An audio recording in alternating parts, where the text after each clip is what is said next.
reduce the current size of government, and run a lean executive administration consisting of not more than 40 ministers. Review existing rates for road tolls and expand the application across various road networks. Establish a free port enclave at the Tema port to enhance vessel traffic and transshipment in Ghana, which will bring in additional revenue from port services. On lower taxes and duties, first, eliminate the existing compounded calculation of VAT and consolidate the NHIA and GET fund levies with a VAT rate. 2. Abolish the special import levy of 2%. 3. Abolish the COVID-19 health recovery levy.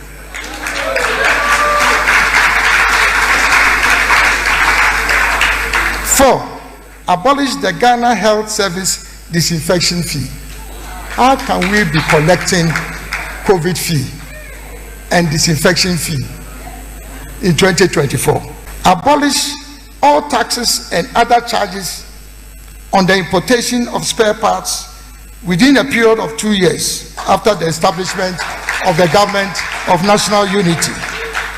Undertake a comprehensive assessment of the relevance of all taxes, administrative charges, and levies that have been imposed at the ports, with a view to eliminating all nuisance taxes and thereby reducing the tax burden on importers.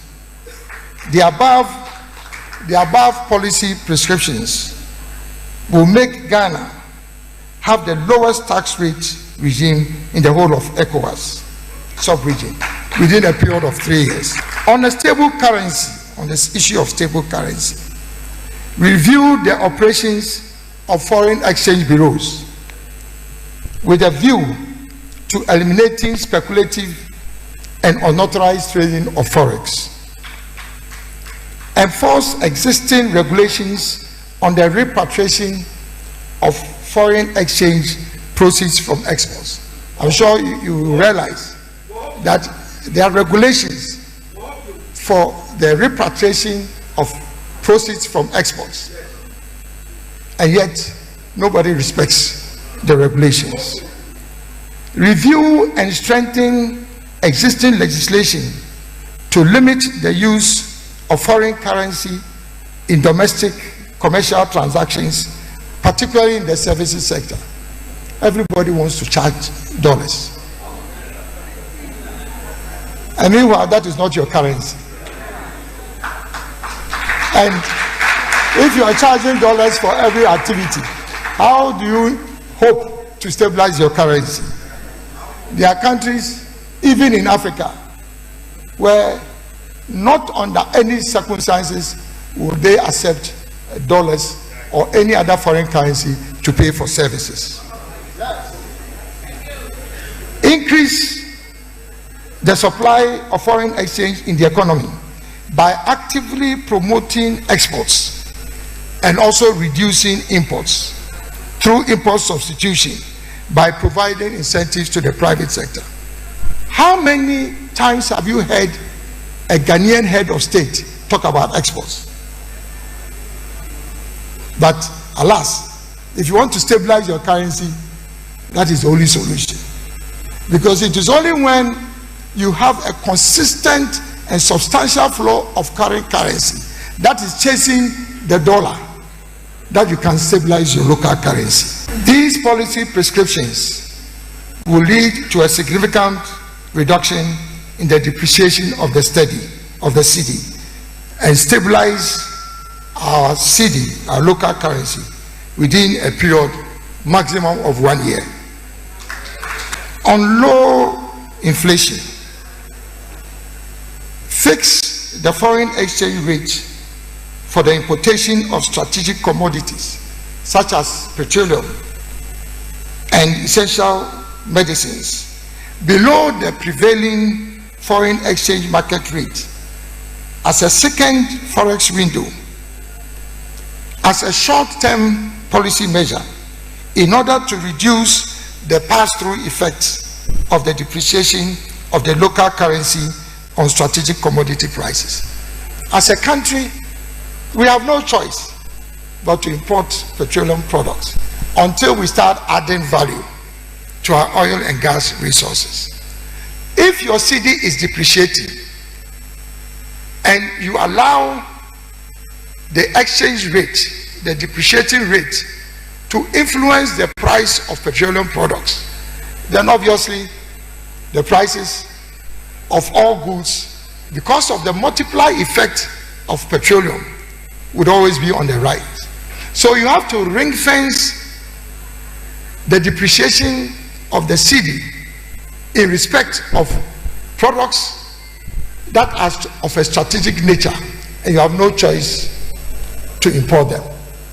If we do this, we'll stabilize the currency. Establish a fixed exchange rate for a period not exceeding 6 months for the calculation of import duties in local currency as a short-term policy measure to reduce the high level of imported inflation. If you import a bag of rice and it lands in Tema, the duty that you pay is calculated in local currency but based on the prevailing market rate. So at the time you are importing your 1 bag of rice, if the dollar was 13 cedis to $1, within the next 3 months, when the bag of rice arrives and the dollar is now exchanged for 16 cedis to $1, the importer is not a saint. It means that he now has to pay more in local currency because of the depreciating exchange rate, and they have no choice but to pass this on. So unless you provide stability within a short period of time for those who are importing goods, then the rate of exchange, the depreciating cedi, would always continue to affect prices in our economy. And with an economy that is highly dependent on imports, as your currency depreciates, the prices of goods will continue to rise. I hope I'm making sense.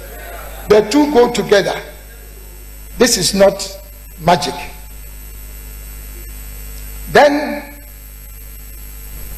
promote the creation of a parallel system of food storage and distribution in the private sector to mitigate the effects of high food prices associated with seasonal food shortages. As you know, one of the biggest challenges that we have in our country is high food prices, which is high inflation, food inflation. Now, if you create a power system in the private sector, then you can be assured that they would, whilst looking for a commercial return on their own investment, that they can help government control the prices of food in our country. Next, introduce measures to reduce food price inflation by boosting food production.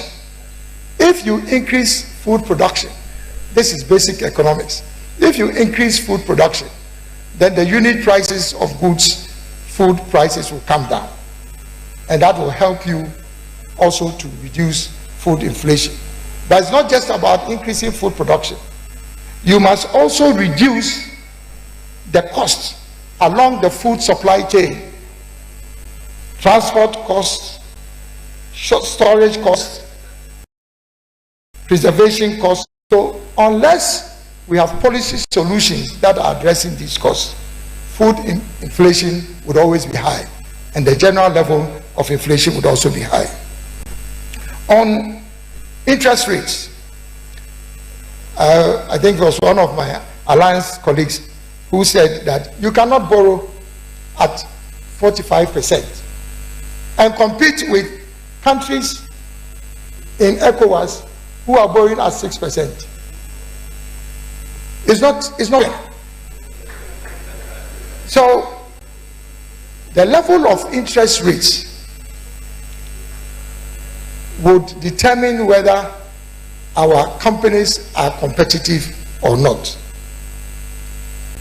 First, we have to get the central bank to reduce their policy rate progressively to single digit.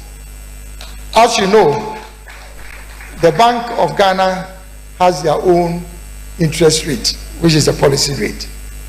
And that is the rate that when banks borrow from the central bank, it is that rate that is used to lend money from central bank to commercial banks. If your policy rate, that's your Bank of Ghana rate, is 25%, do you expect commercial banks to reduce their interest rates below the policy rate? It ain't gonna happen. But if you progressively reduce the Bank of Ghana policy rate to single digits in Ghana, interest rates will come down to single